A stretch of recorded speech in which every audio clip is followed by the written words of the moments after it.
আসসালামু আলাইকুম প্রিয় দর্শক ভাই। আমি আপনাদের মাঝে কিছু কথা বলতে চাই। সেই কথাটা হলো খুবই গুরুত্বপূর্ণ। কোনো ভাই রাগ করবেন না। মুসলমান ভাইদের কাছে ক্ষমা চাই। যদি আমার কোনো কথা ভুল হয়ে থাকে আমাকে ক্ষমা করে দিবেন। তো আমার আমার একটা অভিজ্ঞতাতে আমি কিছু কথা আপনাদের মাঝে তুলে ধরতে চাই। তো যেমন আমি আপনাদের মাঝে যে ভিডিওটা নিয়ে কথা বলতে চাই সেটা একটা যুক্তি এবং নীরবের যুক্তিটা। তো যুক্তিটা কেমন? এটা একটা আম। এই আমটা আম গাছে ধরেছে। এই আমটা নারকেল গাছে ধরে নেই, জাম গাছে ধরে নেই, লিচু গাছে ধরে নেই, কাঁঠাল গাছেও ধরে নেই। এই আমটা ধরেছে আম গাছই। তো ওই আম গাছটা মধ্যে প্রথম বইল আসছে, মানে পুষ্য বলি আর কি, আমরা কলি বলি। আমের কলি আসে যেটা, সেটা আপনারা জানেন, আমের কলি আসে। আমের কলির থেকে আস্তে আস্তে ছোট বোল, এই আমটা ছোট থাকে, ছোট থেকে আস্তে আস্তে বড় হয়, বড় হলে এই আমটা পাকে। তো এই আমটা যখন পাকে তখন আমরা বড় হয়, আমরা সময় হইলে আল্লাহর তরফের থেকে একটা কুদরতি পাওয়ার আছে আল্লাহর। সেই কুদরতি পাওয়ারে আমরার বয়স হইলে, পূর্ণ বয়স যদি হয়, তাহলে আমটা আল্লাহর তরফের মাধ্যমে পাকায়। আর আমাদের মতন অসাধু ব্যবসা, আমরা যেমন আদমজাত আল্লাহ পাক পৃথিবীর বুকে পাঠাইছে আল্লাহর গোলামি করার জন্য, কিন্তু আদমজাত এত যে নিষ্ঠা খারাপ, এর মতন আর খারাপ কোনো জাত নাই। একমাত্র জাত হলো আদম জাতটাই বেশি খারাপ। এখন এই আদম রে আল্লাহ পাক রব্বিন আলামিনে কিসের জন্য বানাইছে একমাত্র উনিই জানেন, আমি জানি না। তো বিষয়টা হলো, কেন এই কথাটা বললাম কি, যখন আমরা একদম পরিপূর্ণ সময় হবে, তখন এই আমরা যখন আল্লাহ সৃষ্টি করেছে, আল্লাহ তৈরি করেছে, এই আমটা গাছে আম সৃষ্টি আমি করিনি। আমার আদমের কোনো শক্তি নাই এই আমরে সৃষ্টি করার, আমটাকে তৈরি করার। কিন্তু আল্লাহ পাক রব্বিন আলামিনের ক্ষমতা আছে, উনি আমরাকে সৃষ্টি করতে পারে, উনি আমরাকে বানাইতে পারে। এই আমরা আমার বানানোর কোনো ক্ষমতা নাই। কিন্তু এই যে সময়ের কথাটা বললাম, যখন আমের বোল ধরে, বললের পরে যখন সম্পূর্ণ কিছু পরিবর্তন হয়, তখনই কিন্তু এই আমরা গাছে পাকে আল্লাহর কুদরতে। এখন যে আমি বললাম যে আদম জাতের উপরে, নিষ্ঠা জাতের উপরে আর কোনো খারাপ ব্যক্তি নাই দুনিয়াতে। এই আদম হচ্ছে, যখন আমরা সময় হয় না, তখন আমরা পাড়ে পাড়ে কাঁচা আম পায়রা, আমরা এখনো সময় হয় নাই পাকার। আল্লাহর তরফের পাকতে গেলে ধরেন আপনার 2 মাস 3 মাস সময় লাগে, দীর্ঘ সময় লাগে। আর যখন আপনার আম শুরু হয়ে গেল, তখন আল্লাহর ওই অপেক্ষাতে না থেকে, আল্লাহর কুদরতের অপেক্ষা না থেকে, তখন হলো আদম যাতে এই কাঁচা ডেগা আমগুলাকে পাড়ে মেডিসিন মিক্স করে বাজারে বিক্রি করার জন্য, বেশি দাম পাওয়ার জন্য, বেশি লাভ করার জন্য কিছু অসাধু লোকেরা এটার ভিতরে মেডিসিন মিক্স করে। তো মেডিসিন মিক্স করলে একদিকে দিয়ে আ- আপনি যে আমরা মার্কেটের থেকে কিনে নিচ্ছেন, আপনার অনেক লস, আপনার কোনো লাভ নাই। যে অসাধু ব্যবসা তার লাভ, সে ডাবল লাভ, তার ব্যবসা সে করে নিছে। কিন্তু আমি যে সেই ব্যবসাদারের থেকে আমি কিনে নিয়েছি 120 টাকা কেজি, না 150 টাকা কেজি, না 200 টাকা কেজি, না 100 টাকা কেজি, না 80 টাকা কেজি, না 60 টাকা কেজি, না 50 টাকা কেজি, কিন্তু এই অসাধু ব্যবসাদার কাঁচা আম, ডেগা আমকে পাকায়ে মার্কেটে বিক্রি করে এভেলেবেল, এটা সমাজে বহুত আছে, বহুত আছে। তো এই সমাজের ভিতরে আপনারা জানেন শুনেন, যখন সময় হয় তখনই কিন্তু আপনি মার্কেটে আম পেয়ে যাবেন পাকা আম, কিন্তু এখনো গাছের থেকে আম কিন্তু ডেগা। তো এই আম ডেগা আমকে মেডিসিন মিক্স করে মার্কেটে বিক্রি করার জন্য বেশি দামের আশায়, বেশি লাভের আশায় অসাধু ব্যবসাদাররা ব্যবসা করতে আমটা নিয়ে আসে মার্কেটে। তখন মার্কেট যখন করে তখন আপনার কেন লস? আপনার লস সব দিক দিয়ে লস। আপনি যদি 80 টাকা দিয়ে কিনেন তাও লস, যদি 50 টাকা দিয়ে কিনেন পাকা আম তাও লস, যদি 30 টাকা কেজি পাকা আম কিনেন তাও আপনার লস, আপনার ব্যাগ দিকে লস। লাভটা হচ্ছে কার? যারা অসাধু ব্যবসাদার, যারা অসৎ ব্যবসাদার, তাদের লাভ হচ্ছে। তো তাদের লাভ কেমন, আপনার লস কেমন? যেমন আপনি 30 টাকা কেজি কিনে খাচ্ছেন, এটাই 30টা টাকা আপনার জলে গেল। মেডিসিন যুক্ত আম 30 টাকা দিয়ে কিনে খেলে এই 30টা টাকাই আপনার জলে গেল। যখন আপনি নিজে এই আমটাকে খাইলেন মেডিসিন মিক্স করা, বিষ মিক্স করা, তখন আপনার স্বাস্থ্যর অনেক ক্ষতি, স্বাস্থ্যর জন্য অনেক ক্ষতিকর। আপনার কিডনি ড্যামেজ হয়ে যাবে, আপনার লিভার ড্যামেজ হয়ে যাবে, আপনার চোখে আপনি কম দেখবেন, আপনার ক্ষতিগ্রস্তর মাধ্যমে আপনার শরীরটাকে আপনি ফেলে দিলেন। সেজন্যই আমি বলেছি যে আপনার কেনাকাটার সব দিক দিয়ে লস, কেনাকাটার টাকার দিক দিয়েও লস, তার স্বাস্থ্যর ঝুঁকির জন্য লস। লাভবান হচ্ছে কে? লাভবান হচ্ছে যে ব্যবসাদার, যারা অসৎ ব্যবসাদার, তাদের লাভবান হচ্ছে। কিন্তু যেই ব্যাপারী এই মেডিসিন মিক্স করে মার্কেটে আম ছাড়ে, সেই ব্যাপারী এই মেডিসিন মিক্স করা আমটা সে খায় না, সে খাবে না। কারণ সে জানে এই আমের ভিতরে বিষ দেওয়া আছে, আম স্বাস্থ্যর ক্ষতি করতে পারে, সেই ব্যাপারী এই আম খাবে না। যেই বিষটা আমরা ডেগা আমের ভিতরে বিষ মিক্স করেছে, সেই ব্যাপারী এ আমরা খাবে না। তো এই আমরা খাবে না বলতে সেই জেনে শুনে বিষ খাবে না, কিন্তু আমি জানি না, আমি তো খুশির টালা যে নতুন বছরের আম পেয়েছি, আমরা আমার খেতে হবে। আম যদি 200 টাকা কেজি থাকে আম আমার নিতে হবে। তো এটা আমরা শখের বিষয়তে আমাদের সবকিছু শেষ করে দিই, আমাদের টাকাও শেষ। এখন আমরা মেডিকেলে যে মরার পথে পড়েছি, সব দিক দিয়ে আমাদের লস।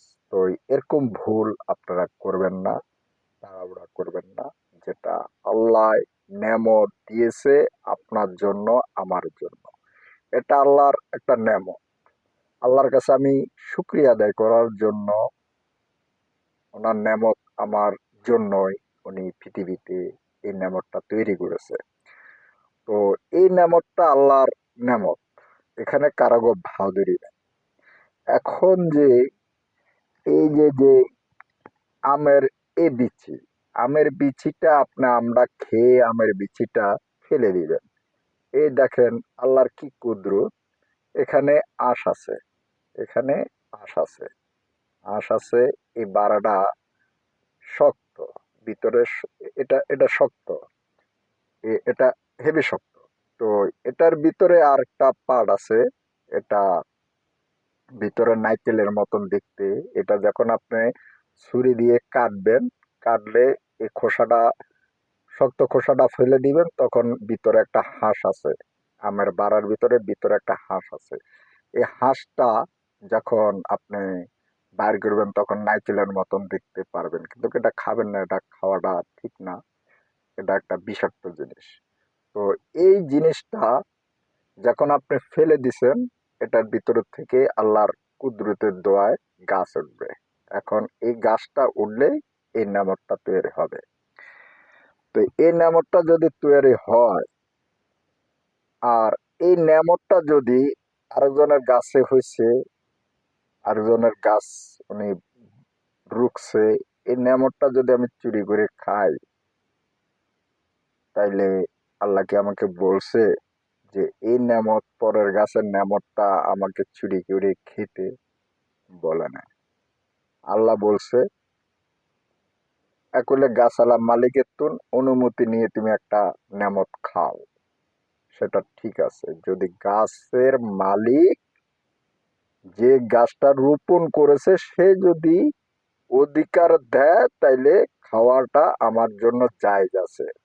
আর যখন আমি চুরি করে খাবো মালিকের অনুমতি ছাড়া, এরকম ধরনের জায়েজ আল্লাহ পাক রব্বিন আলামিনে করেন নেই। আর আল্লাহ আমাকে বলে নেই তুমি অমুকের গাছের ফলটা তুমি চুরি করে খাও, এটা বলে নেই। তো অনেকে নাকি বলে ঘুষ খাইলে, আমি চুরি করে যদি খাই, তাহলে এটাও আমাকে আল্লাহ খাওয়াচ্ছে। না, ওটা আপনাকে শয়তানে খাওয়াচ্ছে, ওটা আল্লাহ খাওয়াচ্ছে না। কারণ আল্লাহর এই নেয়ামতটা পবিত্র, আল্লাহর এই নেয়ামতটা হলো পবিত্র।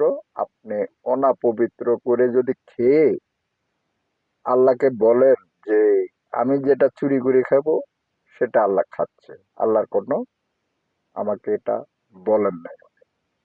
উনি বলেছে তোমার খেতে যদি নেয়ামতটা মনে হয়, তাহলে তুমি যে গাছের মালিক, সে থেকে অনুমতি নিয়ে তুমি নেয়ামতটা খাও, হালাল করে খাও। কিন্তু আমি যদি এটা চুরি করে খাই, তাহলে এটা কি আমার জন্য হালাল হলো? না, হালাল হলো না। আর আল্লাহ আমাকে বলেন নাই, আল্লাহ আমাকে বলেন নাই যে তুমি এই নেয়ামতটা চুরি করে খাও। তো যখন আমি অন্য গাছের ফল, একজনের গাছের ফলটা চুরি করে খেতে যাব, তখন আমার সঙ্গে ভালো ফিরেশতা যোগ হয় না, ভালো ফিরেশতারা যোগ হয় না, তখন হয় শয়তান যোগ হয়। যেমন আমি নামাজে গেলে ভালো ফিরেশতা আমাকে আদেশ দেয় নামাজ আদায় করার জন্য, তখন নামাজ আমি আদায় হয়। যখন নামাজের ভিতরে আমার কাছে শয়তান ভর করে, তখন কিন্তু ভালো ফিরেশতা আমার ধাওয়ার ভিতরে বসবাস করে না, তখন কিন্তু শয়তান আমার ধাওয়ার ভিতরে বসবাস করে। তখনই কিন্তু আপনি অন্যর একটা ফল যদি চুরি করে খেতে যান, তখন ভালো ফিরেশতা আপনাকে আদেশ করে না, তখন আপনাকে আদেশ করে হলো শয়তানের রূপ ধারিত, যে শয়তানের বাহাদুরি যে দিছে আল্লাহ, সে শয়তান আপনার ঘাও মোবারকে বসবাস করেছে। তখনই কিন্তু আপনি অন্য গাছে, আরেকজনের গাছের ফলটা আপনি চুরি করে খাচ্ছেন, এটা আপনাকে আল্লাহ আদেশ দেন নাই। এটা রাইট হলো না। রাইট হয়েছে কি, আপনি মালিকের থেকে অনুমতি নিয়ে আপনি ওনার গাছের ফলটা খাওয়া, যদিও উনি আপনাকে অনুমতি দেয়। উনি যদি দাবি ছেড়ে দেয়, তাইলে এটা আপনার কোনো পাপ হবে না। আর ওনার গাছের ফলটা যদি আমি চুরি করে খাই, তাইলে এটা কি আমি পাপ করলাম, অন্যায় করলাম, অপরাধ করলাম। সেই অপরাধের শাস্তি মালিক যদি ক্ষমা না করে, আমার আল্লাহ ক্ষমা করবেন না। আল্লাহ ক্ষমা করবে কোনটা? আল্লাহর নামাজ আমি আদায় করে নেই, আল্লাহর নামাজ ইবাদত আমি আদায় করে নেই, উনি ওটার জন্য আমাকে ক্ষমা করে দেবে। কিন্তু আমি কারোর টাকা যদি চুরি করে খাই, এটা একটা 50 টাকা নোট, কারোর টাকা যদি চুরি করে খাই, তো কারোর টাকা যদি আমি মারে খাই, সে টাকা যে বেটা প্রাপ্য, সেই বেটা যদি আমাকে ক্ষমা না করে, তাহলে আল্লাহ পাক রব্বিল আলামিন আমাকে ক্ষমা করবে না। কারণ ওনার লেনদেন ওনার কাছে, আমার মতন আর এক আদমের লেনদেন, আমি এক আদমের থেকে লেনদেন করেছি, সেই আদমের সঙ্গে যদি লেনদেন আমি ক্লিয়ার করি, তাহলে আমার দাবি শেষ। এখানে নামাজ 5 ওয়াক্ত, এখন ফরজ, যেই ফরজ নামাজটা আল্লাহ, তাহলে ফরজ নামাজ যদি আমি কাদা করি, তাহলে আমার যদি গ্যাপ যায়, সেই নামাজের অধিকারের মালিক সৃষ্টিকর্তা, তাহলে সৃষ্টিকর্তার নামাজ আমি আদায় করিনি, ওটার জন্য আমার সৃষ্টিকর্তা আমাকে শাস্তি দিতে পারে। কিন্তু আমার সৃষ্টিকর্তা যখন আমি ক্ষমা চাইলাম, ওনার দয়া হলো না, আমাকে ক্ষমা করে দিল। উনি আসলে দয়াশীল। তো দয়াশীল দেখেই উনি আজও এই পৃথিবীটা রেখেছে, আজও পৃথিবীটা ধ্বংস করেন নাই। কিন্তু উনি বড় মেহেরবান। কারণ আমি যে আদম, আমার ভিতরে এতটা ধৈর্য সহ্য নাই, ওনার ভিতরে যতটুক ধৈর্য সহ্য আছে, উনি যে মেহেরবান, উনি যে দয়ালু, ওনার কাছে বহুত রহমতের ভান্ডার আছে। কিন্তু আমি চাইতে জানি না, পাইও না। কিন্তু ওনার কাছে এই জিনিসটা নাই, এই জিনিসটা ওনার কাছে নাই। ওনার কাছে আজও আপনারা এই বিশ্বর জগতে দেখেছেন আল্লাহর তরফের থেকে কোনো টাকার গাছ হইতে ফলের গাছ হয়? যখন এটা খেলেন, এই যে আমি যে আহ বারাটা দেখাচ্ছি, যখন আপনারা এই আমডার চোগলাটা ফেলে দিয়ে মাংসটা খেলেন, থাকলে থাকলো কি বারা, বারাটা খাওয়া যাচ্ছে না। তাহলে বারাটা খেয়ে যখন আপনি মাটিতে রোপণ করলেন, না একটু ফেলে মাটিতে রাখলেন, যখন এটা মাটির সঙ্গে সম্পর্ক থাকবে, তখন এটা আল্লাহর হুকুমে একটা গাছ জ্বালাইয়ে যাবে। তখন গাছটা যখন জ্বালাইয়ে যাবে, তখন এই গাছটা বড় হতে হতে এরকম ফল এই গাছটার ভিতরে আসবে। আল্লাহর নেমত তৈরি হইলো, আল্লাহর নেমত আদমের জন্য তৈরি হলো। তাইলে এই নিয়ামতটা যদি আমি খাই, তাহলে আম গাছটা আল্লাহর নিয়ামতের থেকে আসছে। আল্লাহ আম ধরাইছে, আল্লাহ আমের ভিতরে মাংস দিছে, আমের ভিতরে আমার শরীরে যে চামড়া আছে, আমের উপরে একটা চামড়া আছে, আমের এই চামড়াটা ফেলে দিলে মাংস পাইবেন, মাংসের পরে হলো বাড়া পাইবেন, বাড়ার পরে হলো গাছ উঠবে। বিষয়টা তাই। তাহলে পৃথিবীতে কোনোদিন দেখছেন আপনারা যে আল্লাহর তরফের থেকে কোনো টাকার গাছ সৃষ্টি হতে, টাকা গাইবী হিসাবে আসতে পাইছেন কোনোদিন? পান নাই।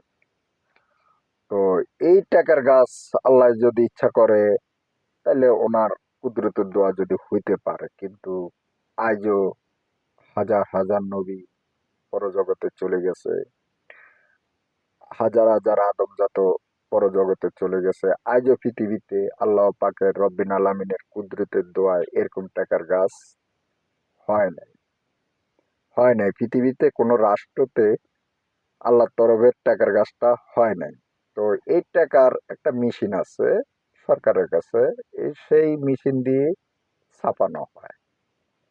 তো এই জন্য আমি ওই ভিডিওতে, আমার আরেকটা ভিডিওতে আমি বলেছি যে আল্লাহর কাছে টাকা নাই, আল্লাহর কাছে ধন ভান্ডারের অভাব নাই। যেমন স্বর্ণ গয়না যা আছে ইত্যাদি, এসব ফল জগতের ধান থেকে শুরু করিয়া আমাদের আদম জাতের যত খাদ্য, মাছের খাদ্য, বান্দরের খাদ্য, যত 12,000 যত মাকরুম আল্লাহ পাক এই পৃথিবীতে সৃষ্টি করেছে, সবই আল্লাহর কুদরতে এরকম খাদ্য সবটির জন্য সৃষ্টি করেছে। কিন্তু এরকম টাকার গাছ আল্লাহ সৃষ্টি করে নাই।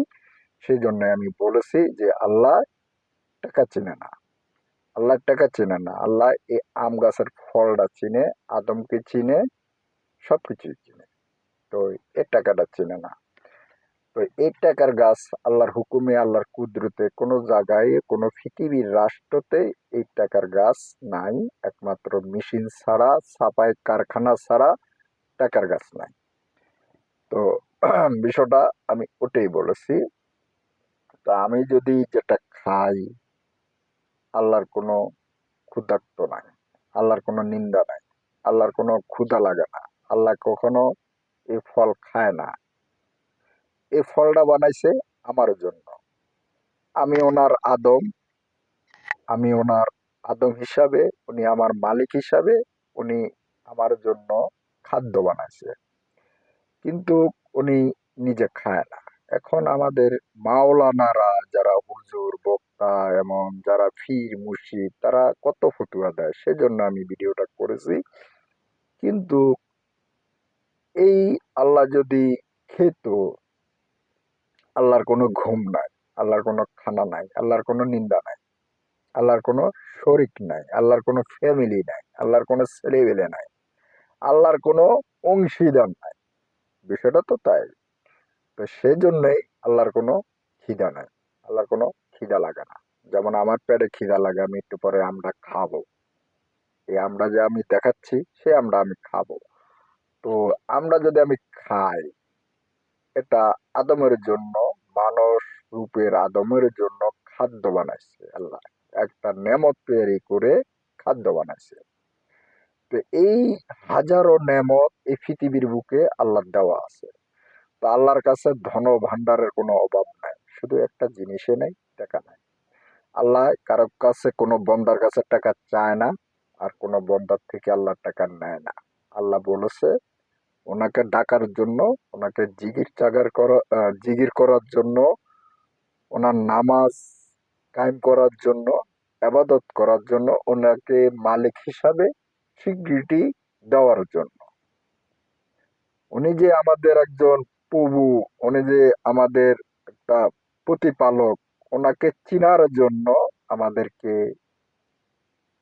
আবাদত করতে বলেছে, আমাদেরকে জিকির করতে বলেছে, ওনার নামে, ওনার ডেকে, এমন জিকিরের মাধ্যমে, ওনার আল্লাহু আল্লাহু জিকিরের মাধ্যমে নামাজ পড়ে ওনার শুক্রিয়া জানার জন্য, ওনার কাছে আমরা দুই হাত তুলে শুক্রিয়া আদায় করার জন্য, এই নেয়ামতের জন্য, এমন ওনার গজবের থেকে, আকাশের গজবের থেকে রক্ষা পাওয়ার জন্য ওনার কাছে আমরা কাকুতি বিনতি করি। কিন্তু এখানে আল্লাহ কোনোদিন কোনো বান্দার কাছে টাকা চায় না, কোনো খাদ্য চায় না, যে তোমরা আমাকে মাছ মাংস পোলাও দিয়ে আমাকে ভাত দাও।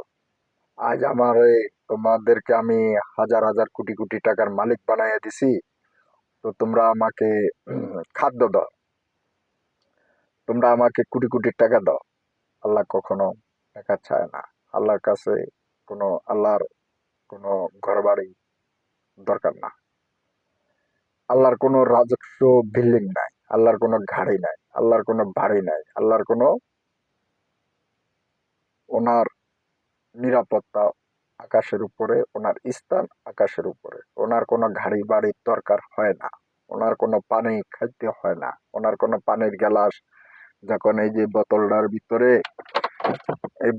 ভিতরে আমি পানি রেখেছি, তো এই বোতলটার ভিতরে আমি একটা পানি রেখেছি, আমার একটা পিপাস আছে, তো ওনার কোনো পিপাসা নাই, ওনার পিপাসা নাই, আমার পিপাসা আছে, আমার ক্ষুধা আছে, আমার ইনকামের দরকার আছে, আমার এই পোশাক পরানোর দরকার আছে, আমার জামা পোশাকে ঘামের গন্ধ কইলে এটা দিয়া সাবান দিয়া ধুয়ে আমার পরিষ্কার হিসাবে চলার দরকার আছে। ওনার ওটি কোনো দরকার নাই, ওনার কোনো প্রয়োজন নাই। যেমন আমি যে গাড়িতে বসে রয়েছি, উনিও এরকম গাড়ি নাই, ওনার ওনার গাড়ি নাই। তো উনি সৃষ্টি জগতের একজন মহান মানুষ, মহান, সরি, মহান লোক। উনি সৃষ্টি জগতের একজন মহান, উনি পারে না, সবকিছুই পারে। উনি সৃষ্টি ধনভাণ্ডার রত্ন, যেমন স্বর্ণ গয়নার খুনি আছে, তেলের খুনি আছে, রূপার খুনি আছে, তারপরে হীরার খুনি আছে, সব খুনি উনি সৃষ্টি করেছে। উনি মানুষ আদম থেকে শুরু করে মাছ জানোয়ার, এমন যত জীব জানোয়ার আছে সবকিছু সৃষ্টি জগতের মালিক উনি। তো ওনার কোনো ক্ষুধার্ত নাই। কিন্তু আমাদের কিছু সমাজের মানুষরা বলে যে আমি যা খাই আমার আল্লাহ তা খায়, আমি যা বলি আমার আল্লাহ তা বলে। না, যদি খোদা হাফেজ। ভিডিওটা যদি আমার কথা ভুল হয় ক্ষমা করে দেবে।